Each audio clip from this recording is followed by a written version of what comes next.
Welcome to the Heavy Spoilers Show. I'm your host Paul, and this video we're breaking down Midsommar.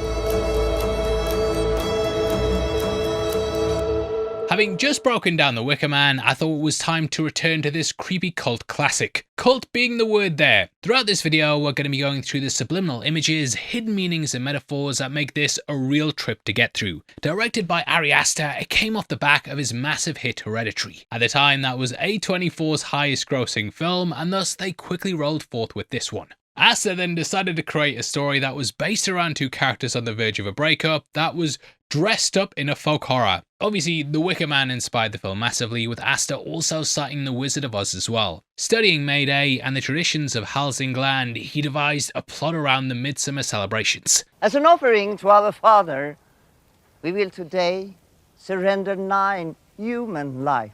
Now, as we touched upon in our Wickerman breakdown, the pagan religion stood somewhat as an affront to Christianity. In real life, the Christians came in and subjugated the religion and replaced it with their own. That film was of course very much about Christianity versus paganism, with the Christian character being trapped in a death trap as he burned alive. The main male character in this film is also called Christian, and he's burned alive at the end of the film after being put in a death trap. Whereas how he turned down the advances of Willow though, we see as Christian gives in to Maya. Maya means to decorate with leaves, and we'll talk later on about how they decorate things in a bush. What? His seat's taken because of this though, and his lover Danny celebrated as the Mayday Queen, having broken free from their toxic relationship. The pair even drift apart in the movie, and the last half, neither of them speak. Danny also embodies the idea of grief, and she sinks to her lowest point throughout the film before being reborn come the end. After losing her family at the start of the movie, she finds a new one in the cult and embraces becoming their quote-unquote queen. Now for this review, I want to go through the director's cut of the film, as that's the most complete version of the movie out there. Personally though,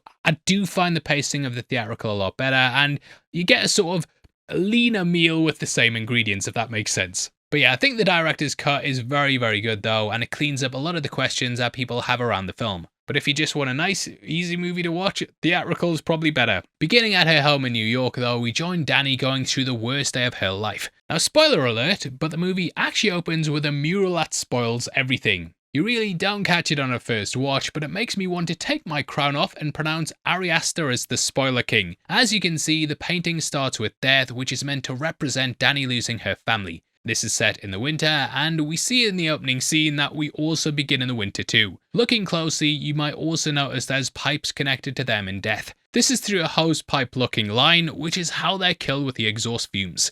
Next is the grief and despair that Danny feels whilst Christian tries to console her. Beside that, we can also see Pell in the tree sketching there, which I'll get into a bit more detail in just a bit. They then travel and are greeted by the Harga, and Danny becomes the May Queen. Next to this, you might also notice the bear and people falling from the cliff. There's also Pell leading the group with a flute in his mouth. This is similar to the Pied Piper, who led a bunch of children to, well, we don't know, but it shows that they are being strung along by the character. It's a classic tale, of course, though, of people being led to a fate unknown, and all of the evidence of the group is, of course, swept under the rug and burned up with them. The painting also represents the seasons of winter, spring, summer, and autumn. This motif is very much laced throughout the movie, with there being mentions of life being divided into seasons. In the Harga culture, we learn that kids under the age of 18, they're considered to be in the spring sections of their life. Moving on from this, the ages of 18 to 36 are considered to be the summer, which, being 37 now, did not hit me well, mate. However, this is the age bracket that the central cast fit into. The film is also set in summer, hence the title, and thus this is why we mainly focus on them. The sun god is of course a deity of summer, and we can see this at the end of the mural, and it's also something that was present throughout the Wicker Man. Anyway, autumn is classed as the ages 36 to 54, and winter's classed as 54 to 72. As we see, the Hargas end their own lives when hitting this point, as they believe that the cycle will begin again. Death is central to the idea of winter, and this is why both the mural and film start in those cold months. It's in this that we go to Danny's parents and see that she's trying to get through to them. We learn that the family's name is Odor, and this means fire and passion. As we pan about their room, we can also see a photo of Danny adorned with flowers. Because of this, it is believed that Pell may have even orchestrated their deaths to make things fall into place with Danny. In killing them, the cult can adopt her, though it's more people grasping at straws with that theory. Pell does say in the movie though that his family died in a fire and he was raised by the Hargas. Could be that they were sacrificed as well, and thus he ended up being adopted by those in the village. Either way, according to the trivia, the name Hargas comes from the legend of Harga, in which the devil disguised himself as a fiddler. He led every teenager he could find up a mountain, which is where he played for them until they danced to the point that they wore away and decayed. Much like the dance at the end, and of course the legend of the Pied Piper. Having a strange message from her sister, Danny's desperate to get in touch with her family, and thus she ends up calling her boyfriend. Danny can sense that her family and mental health issues are getting a little too much for him and that he's close to calling things off. Because of her crushing anxiety, we can see that she's on medication and that she's got Ativan tablets. These control things like memory losses, lapses in judgment, and overall settle your nerves. This is something that she doesn't take on the trip, and the Hargas come up with their other drugs to control her. Cutting across to Christian and his group of friends, we see them all doing a Mortal Kombat and saying finish her, eh? It's in this that we also see Pell sketching and he brings up their trip in summer. Danny calls him again, which freaks his pals out, but we discover that her sister's done something terrible. Following the pipe from the car, we also go to the house and see firstly that her parents are now dead. Now they actually return later in the movie when she's crowned and can be seen as members of the crowd. Danny's sister also haunts her throughout the film and she appears behind her at one point when she's having a bad trip. It's a blink and you'll miss it moment, but it's definitely there. Danny's sister's face can also be seen in the trees after the ritual, and the image of her sucking on an exhaust pipe is superimposed in the surroundings. This showcases that the grief that Danny feels is in the area, and this is what's forced her to take this path with the group. This tragic moment is now weighing over everything, and it's something that will always overshadow her. Clearly, this is her also being haunted by the fact that she could have actually saved her parents. When we first see them, they're visibly breathing, and though Danny's hysterical and wants to phone the police, she phones Christian instead. He tells her it's nothing and that she's simply overreacting. Had she not listened though, then she possibly could have saved her parents' lives, and thus she subconsciously hates him. Calling him completely distraught, he then consoles her. She cries on the couch. Now in the top left of the shot, we can see Danny has a painting of two moons, symbolizing an almost endless night for her. Juxtaposing this, the days at the festival are almost everlasting, with the sun rarely seeming to go down. What time is it? It's 9 p.m. What do you mean? This contrast shows the difference between her two lives. Her old life is full of darkness and despair, whereas with the Hargas, it's bright and beautiful. Upon entering the festival, there's also a big sun doorway and a sun painted onto the central platform, which also indicates the two suns in the area, playing off these two moons. Now this scene's paid off brilliantly later in the movie, as when Danny catches Christian cheating, she ends up crying in a very memorable scene. The group all ritualistically join her, and this contrasts the sobbing that she does with Christian, who doesn't really seem to react or care at all. That happens at several points throughout the movie, and they seem very distant emotionally, with Christian having very little empathy for her. However, with the group of women, she kind of gets a shared empathy that does show she has more in common with them. At one point, he also tries to light a candle for her but can't. This metaphorically shows that they're struggling to keep the flame alive. This video is sponsored by Squarespace. Now before I was making YouTube videos, I actually worked as a web designer. I'd often have to dive into someone else's messy code, figure out the HTML, CSS, JavaScript, or try building a site from scratch. It was a total nightmare if you didn't already know what you were doing, and if you didn't, I wouldn't know where you'd start. If you're running a business, let's be honest, the last thing you want to do is spend hours learning to code on top of everything else. That's where Squarespace comes in though, and it's perfect if you want a strong online presence without any technical headaches. Squarespace's design intelligence suite lets anyone create a stunning, truly personalized website tailored to your brand. There's no coding or design expertise needed, and all you have to do is answer a few quick questions about your business, style, and goals, and Squarespace generates a complete bespoke starting point with pro-level layouts, copy, images, and even brand identity suggestions. And if you're selling products, Squarespace's commerce lets you build an online store that actually stands out. Showcase items with rich listing, high-res images, embedded videos, customer reviews, related products, add-ons, and tools which will drive more sales. Squarespace also goes even further for service-based creators like freelancers, consultants, or anyone dealing with clients. You can automate your workflow with built-in invoicing and send professional, branded invoices and get paid faster. With Squarespace, you can also turn leads into clients seamlessly. Squarespace will let you pitch your services, estimate for project costs, and contracts that outline terms which are all customizable to match your brand. They're tracked in one place so you can focus on the work instead of paperwork. Making a killer website and managing the business side has never been easier, and right now we've got a great deal for you guys watching the video. Head to squarespace.com to start your free trial, and when you're ready to launch your site, go to squarespace.com/heavyspoilers and use the code HEAVYSPOILERS to save 10% off your first purchase on a website or domain. Head to squarespace.com to start your free trial, and then hit up squarespace.com/heavyspoilers and use the code HEAVYSPOILERS to save 10% off your first purchase. Thank you.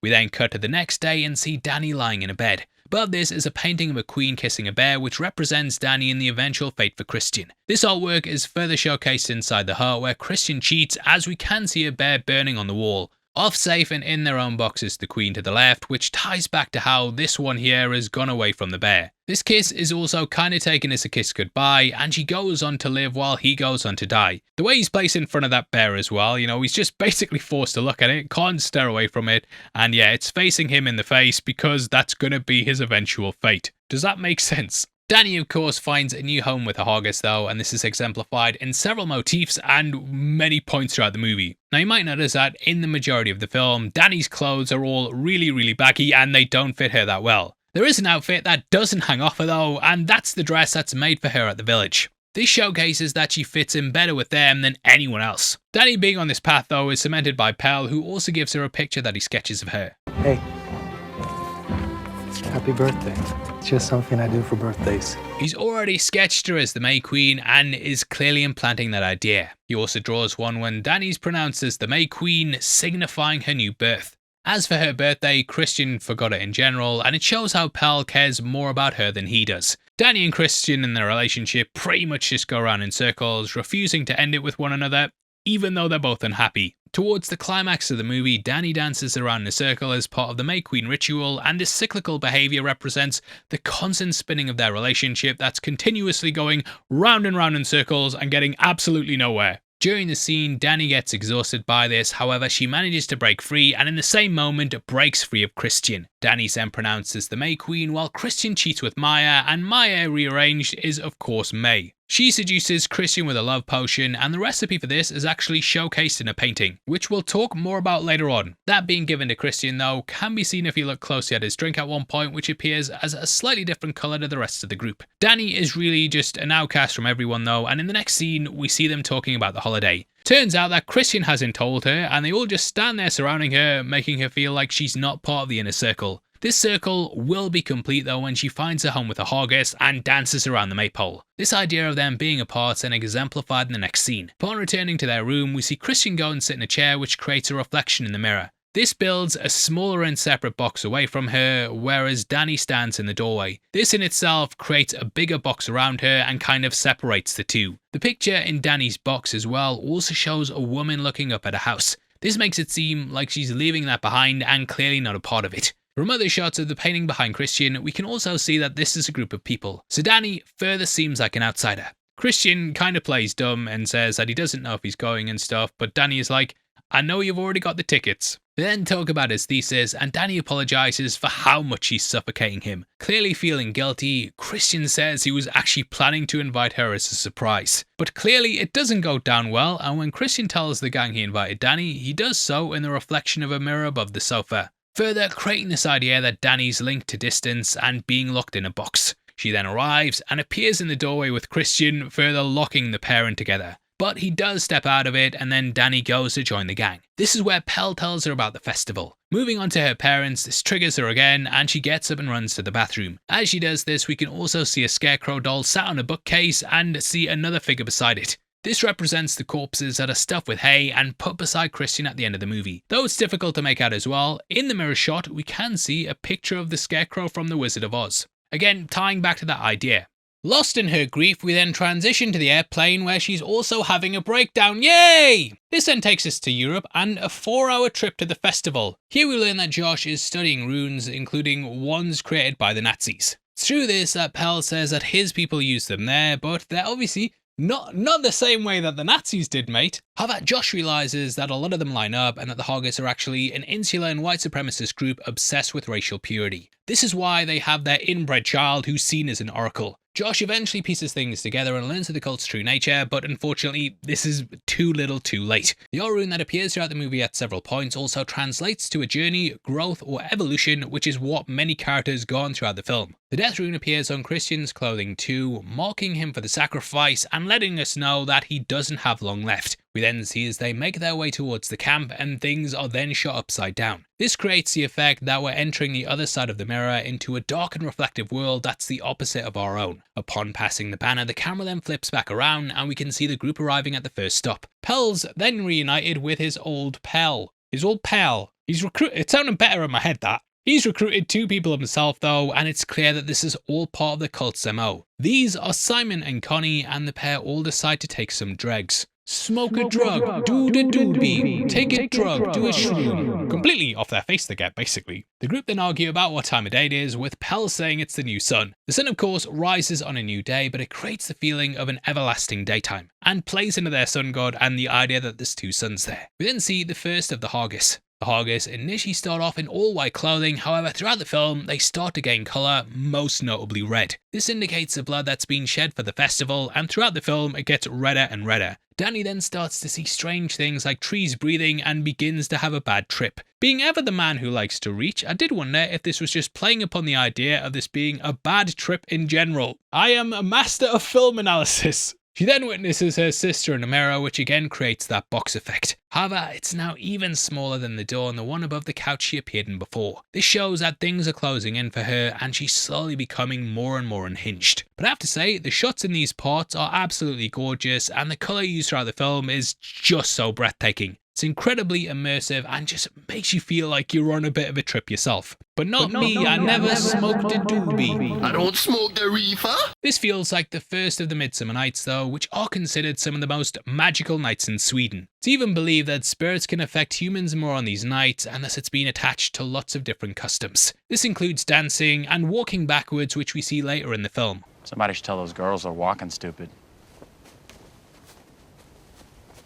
Danny then awakens having been told it's the next day, but we never get to experience the dark. So this has just kind of seemed like an everlasting day. The group then make their way to the next stop and Mark complains about ticks in the area. Throughout the movie you might notice that Mark has his pants tucked into his socks, and this is actually a real thing that Ari Aster does. He apparently hates ticks, gets bit by them all the time when going through the woods, and he just added this bit in for the character because of that. Bit of trivia there. Now this is the centre itself in which everything just seems slightly off. The houses are built at weird angles and there's a strange grey to them which juxtaposes the brightness of the environment, and it is hinting to the structures that line the society as being dark and slightly off. It's here that we then get our first glimpse of the Oracle. Though Ruben's difficult to make out, we do learn a lot about them. The cult have interbred in order to create this child because they believe that that will create an unclouded mind. You see, Josh, Ruben is unclouded by normal cognition. It makes him open for the source. Without outside bloodlines, it'll be a pure being who's able to communicate with the gods. The child then creates cryptic paintings, which are believed to be wisdom from above. However, the cult elders are the ones who interpret what these are, and thus they basically give whatever message they want to. They of course also believe that Danny's their chosen one as well, and the elder kind of gives this away a bit when he meets Danny. Hello, Hey. hello, welcome, Hi. welcome, Hi. welcome home. Oh, In case you missed it, he says welcome home to Danny, whereas he says just welcome to the others. This is of course because he believes that she's returned home. We then hear it's been 90 years since their last feat, and this covers the entire 72-year period, but 9 is also a significant number in their religion. It of course takes 9 months for a child to be born, so to the Hargas, this 9 represents a period of fertility and gestation. That is the first stage as well, and the second happens when you hit 18. So 9 times 2. After that, the next stage is 9 times 4, which takes you to 36. 9 times 6 takes you to 54, and we have the final cycle of 72, which is 9 times 8. Midsommar has 9 letters in it, and in 9 days they also have 9 sacrifices. We also of course had that line about 9 PM before. 2 + 2 is 4, -1, that's 3, quick maths. They then sat down to form the letter R, and the elder gives a speech in Swedish, which isn't subtitled for the audience. This creates a further sense of isolation and adds another barrier between us and the group. But the festivities continue, with stuff getting weirder and weirder. During this we get Maya, who clearly tries to get Christian's attention. We also see the bear in the cage and a love story sewn into some cloth. This shows a woman falling in love with a man, picking flowers, putting them into her own flower garden, dreaming about kissing him, waking up, taking scissors to cut the hair, putting it in a mixing bowl with blood, which she then serves up to the man. Which is why Christian later gets that pie and pulls out the hair. What is that? Is that a fucking pube? This then makes the man in the painting fall in love and the pair have a baby, which is basically the whole thing that happens with Christian. So here Danny also sees photos of the previous queens, clearly playing off the ones in the Green Man and the Wicker Man. We then see it as they finally go to sleep, but rather than it being night outside, they lower the blinds to block out the light. Here Danny also spots a woman putting scissors under a baby's pillow. These are the scissors used to cut the bush hair, and it ties in with the idea of helping with fertility. The next day, Danny wakes up, and if you pay close attention, you might also notice that her blanket has the same pattern as the carpet in The Shining. Here we see a table being gathered to celebrate the two eldest people in the tribe and also learn a bit more about their customs. The babies are raised here by everyone. Wow. This further enforces the cult's ideology, as everyone's pushing the message to the children rather than just their parents. Because there's no true maternal and paternal guidance, the child is influenced solely by groupthink and what the villagers have agreed upon. This includes everything from your birth to your death, which is what we see happen next. The elders are carried like kings and queens up to a cliff, which is when they leap to their death. Apparently, the way the woman smashes her head off the rock like the like button also lines up with the stones that we see in the river at the start. But yeah, I'm unsure of whether people are reaching there. I have seen it mentioned quite a lot, so I thought I'd bring it up, but I think you motherfuckers are reaching. It's here that we then see the sacred text in the Ruby Radar. Ruby Radar, Ruby Radar. Josh then starts asking about it, and though he's told he isn't allowed to look at it, he ends up taking a photo for his thesis. The elders then jump, and in the build up to this, you can actually spot the guy in the crowd with the hammer who finishes them off when they don't die. Obviously it doesn't go down too well, and the guests freak out about it and try and stop it. The mass wailing is also performed here as well when the man fails to die from the fall. This is similar to how they all cry in unison with Danny, but rather than mocking, it's all to play in the idea of groupthink and how the cult are a unit rather than an individual. Same with the parenting. The idea of isolation leading to unhappiness is also played upon in the next scene. We see Danny told by Christian to take some time to herself, and this just gives her more distress. There's no support network for her, and she's once more locked into her grief alone. The group then start to fracture even more as Christian tells Josh he's going to do his thesis on the Hargas as well. Josh is pissed and finds it very leechy and unethical because he basically stole his idea. They begin to fracture though, while Pella's the only one supporting Danny, and he tells her about how he found a family here. He also pushes her apart from Christian. Does he feel like home to you? The director's cut fleshes a lot more of these scenes out, and we even get one taking place at night. This includes a ritual by a lake in which they offer a tree to the water, but this sacrifice isn't seen as being enough. Thus, a young boy named Bro offers himself up. His feet are chained up with weights, and they also put a stone on his stomach before nearly tossing him into the water. Now, though the elder's jumping, I'll try and word this how they say it in the movie. Like, Christian sees it as being a cultural thing, and with them being old, you know, you can be like, oh, well, that's what they do here.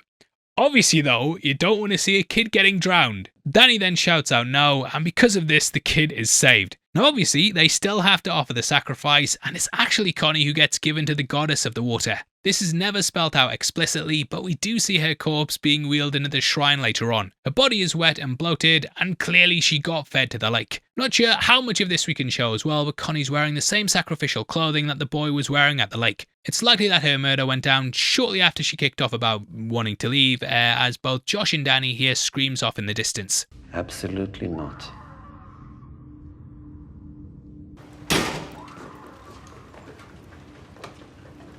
Now after this, Danny and Christian have a big blowout, and it's kind of them going on about how bad the other person is. That night, Danny also has a nightmare about Christian and Mark being taken in a car, which of course resembles the one that her parents were killed by, and also kind of plays in the fate that happens with Simon. There's gas everywhere, and it's a pretty vivid nightmare that can only be found in the director's cut, which I'm not being told to sell, so fuck off.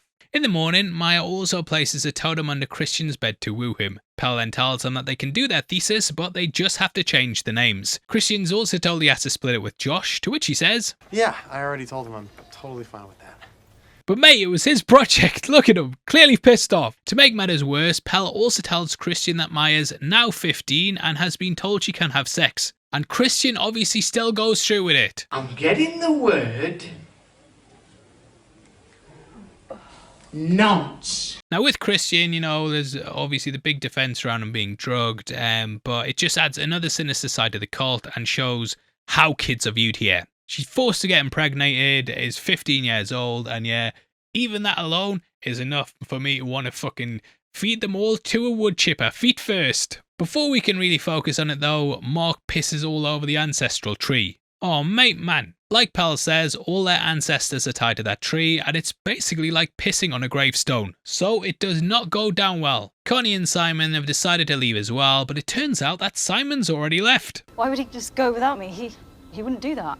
Yeah, as we later learn, he did get in a car, got driven off and then was executed, and this was in something that's known as the Blood Eagle. This was a real-life Viking tradition in which victims were brutally killed. They were placed in the prone position with their ribs being pulled apart before their lungs were then torn out and held up outside their body to create a pair of wings. People didn't die instantly from this either, which is a fate that Simon shares as well. When Christian sees him later on, we can see that the character's still alive. Josh is then shown the Ruby Radar and warned not to take a photograph before everyone's then presented their pies. Mark is also constantly set up by the guardian of the tree, Ulf, and even says,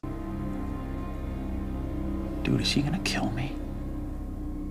Yeah, he actually is, mate. Mark is then led away by the girl who's been checking him out, and we later find out he's been skinned and stuffed full of hay, which is when that happens. On his head is also a jester's hat, which is someone who plays the role of a fool. Now this was foreshadowed not only by the scarecrows earlier, but also by the fact that the kids played this game. What the kids play? Skin the fool. Skin the fool. Yeah.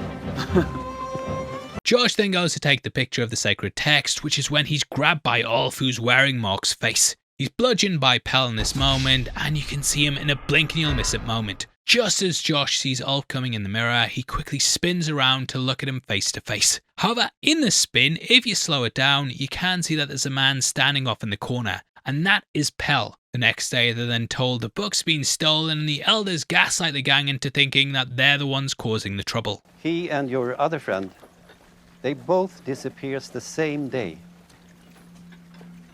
You see how it looks? Christian's then sent to a house while Danny takes a funny looking drink and then takes part in the dance around the maypole. During it, the group all bow except for Danny, symbolising how she'll be the last one standing. This is then shown figuratively in the fact that they all dance until they fall. Meanwhile, Christian is given the offer of Maya, which he ultimately accepts. As this is going on, Danny spins in this exhausting circle, which in the end just leads to everyone getting tired and losing. Kind of like their relationship. Danny breaks out the circle itself and is then anointed their May Queen. She stands in the group, surrounded by her new family, while Christian stands apart.